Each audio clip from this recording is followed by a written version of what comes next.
Have you ever had a friend say, hey, I wonder if you could do that?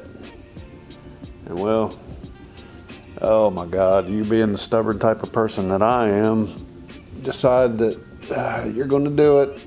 And even though you got that little voice in your head that says, don't do it, you're going to mess something up. Yeah, we're still going to do it. Let's go ahead and do it.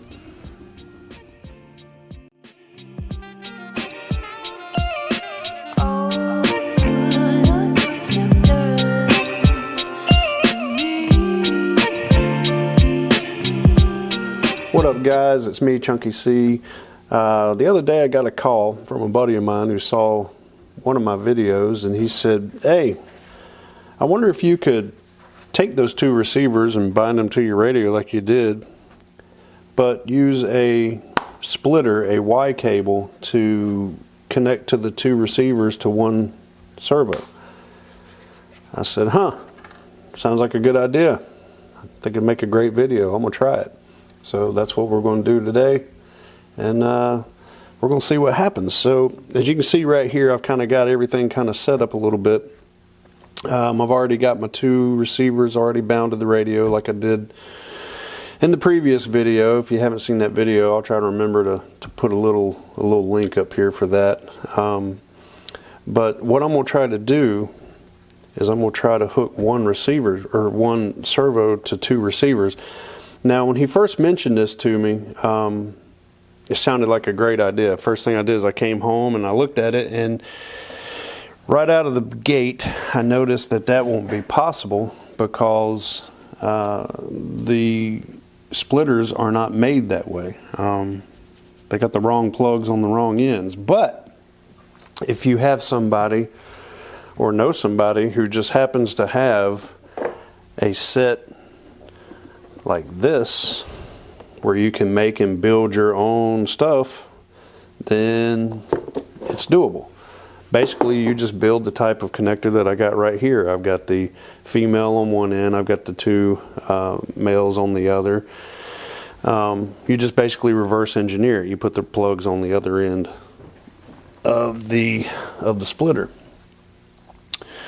So first thing I want to do, my concerns were you're putting battery input on two sides on two receivers. I've got battery going into here and a battery going into here with a switch on each one. Now, I guess if you really want to, if you didn't want to run two batteries, you could also put a splitter with a battery going in and it splits off to two, but I mean, you'll have receiver redundancy, but you won't have battery redundancy. I decided to do the two here to see if it would work. My concern was, what's it going to do?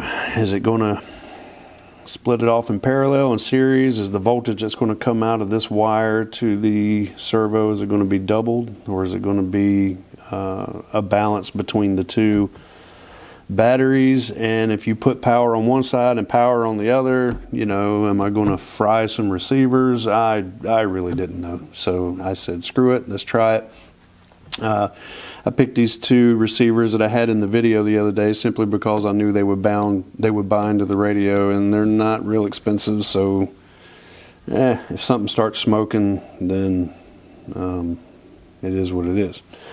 So first thing I want to do, I'm going to go ahead and reconnect up here. Make sure I get all my polarities correct.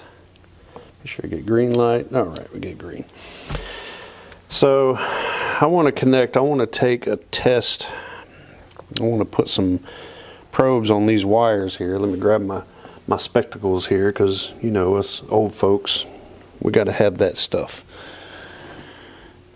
What I want to do, I'm going to put these pins to test, see what the voltage is when the batteries come on before I go hooking up a servo to it, and potentially frying a servo also. So I've got those connected to the positive and the negative. We'll break out the fluke here and let's see what happens.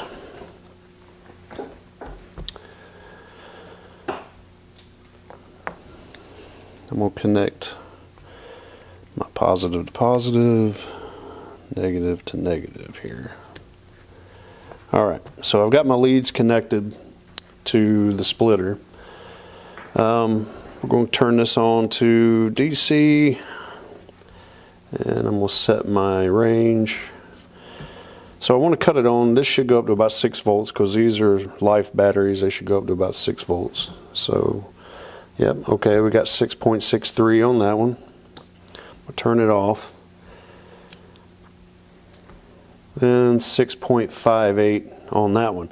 Now I just noticed something kind of interesting. This one has a green LED on it. Whenever I power this one up, essentially, remember if on one of my other videos I talked about the receivers being on a bus system. This is kind of doing the same thing. The power's going through, let me see if I can get a little bit more in frame here.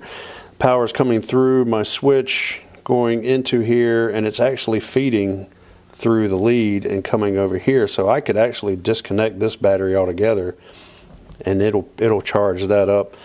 We'll look at that in just one second. But so we've got 661, 662, and 663 on that one. So we've got power going to both of them. So let me fire up the radio here. Bear with me here 1 second. Welcome to HTX. Yes. Level warning. I know. Switch warning. I know. I got all kinds of warnings there. So I've already got these bound. So for the fun of it, let me cut this one on here. Here's what I'm going to do. I'm going to unplug this battery off this switch right here. And when I cut this on, you're going to see this light right here go green. Yep. So it's basically feeding power through that bus system that I showed you to this switch, and it's turning that LED on. Now I've got a solid light there and a solid light right there. And I've got 6.63 volts. So what I'm going to do now, I'm going to cut this off, plug this back in, make sure my polarity is correct. I'm going to disconnect these guys right here. Now that we know that we're only going to get 6 volts instead of 12 volts coming through, I'll move this out of the way. I want to connect a servo to this end wire right here.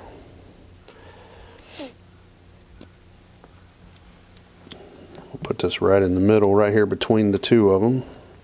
I'm going to move these batteries and switches out of screen so it's, you know, kind of unclutter everything, so it kind of keeps everything looking simple. But this is the setup. This is what he was curious about, so we're going to see. I'm going to cut on this battery right here. I got it connected to my aileron. We'll bring the radio over here a little bit.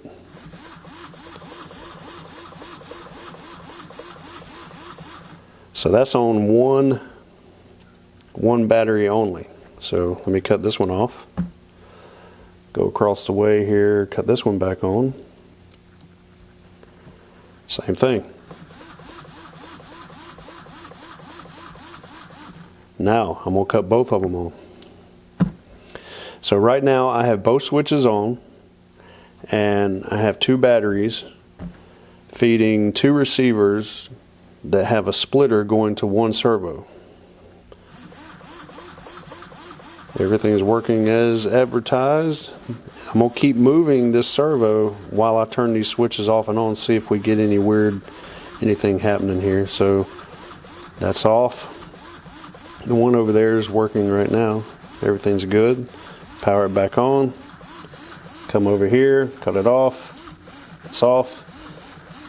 You notice my light's still green. I don't know if you can see it in frame, but it is because this one's still powering it. And cut it back on. So that looks like that's a win right there. I'm getting a little bit of interference, probably because I'm sitting a little close to my stuff here, but that's a win right there. Now I do have to say this though, and I think it's kind of ridiculous that I have to say this, but you know, attempt this at your own risk. I've never seen this done. I tested it, it works. It's not producing any over voltage, and as far as I know, it should use both of these batteries. kind of equally. I don't think it'll switch between the two, and it doesn't have any solid state circuitry or anything that's going to pick which one's highest and use that and then switch to the next one and back and forth. It's just going to use both of them up probably equally. But do this at your own risk. I can't be responsible for whatever you wire up or however you mess it up. I don't want a bunch of comments hitting me up, telling me that I fried your receiver, and I got people on there trying to, turn this into a Judge Judy case. But I think I'm going to try this out in a plane. I want to take this a little bit further. Now that we know that it works, I want to put this in a plane. And I think I could probably get away with putting maybe one of the RCXL optical kill switches, like what you would put on an ignition switch for an engine. You can use those for a lot of other things. You can use them to operate lights in an airplane. You can use them, anything that you need to switch off and on, you can use it for, and I think that would work with this.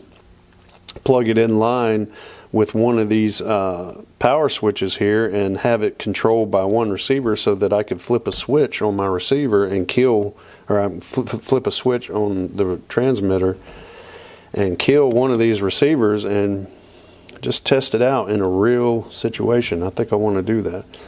But I think this is a win, guys. This might prove to be a pretty good system. It's, might be about as redundant as you can get if it works. But tell me in the comments what you think. Has anybody tried this? I don't know. I've never seen anybody. I've never seen any articles. I've never seen any YouTube channel videos or anything on it. So I thought it'd be pretty interesting. I want to give a shout out to my boy Brian Bop, aka Bebop, who hit me up with this and gave me the idea. It worked, dude. So we're going to be trying this here pretty soon. Maybe we'll put it in the old beater trainer or something like that. And well, so what you think, guys? You think this would be a pretty good redundant system? Tell me what you think.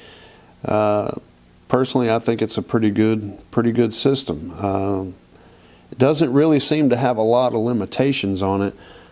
If you run it like this with the 2 batteries and the 2 switches, if you have room in your airplane, I think it'd be pretty good. The only limitation that I could think of is where it bottlenecks down into one item. And that could either be, you could get a failure in one of the pins in here if you don't do your pins correctly, or you could have a failure on a servo. As I'm starting to realize doing these videos, I'm kind of starting to understand that there is no perfect system.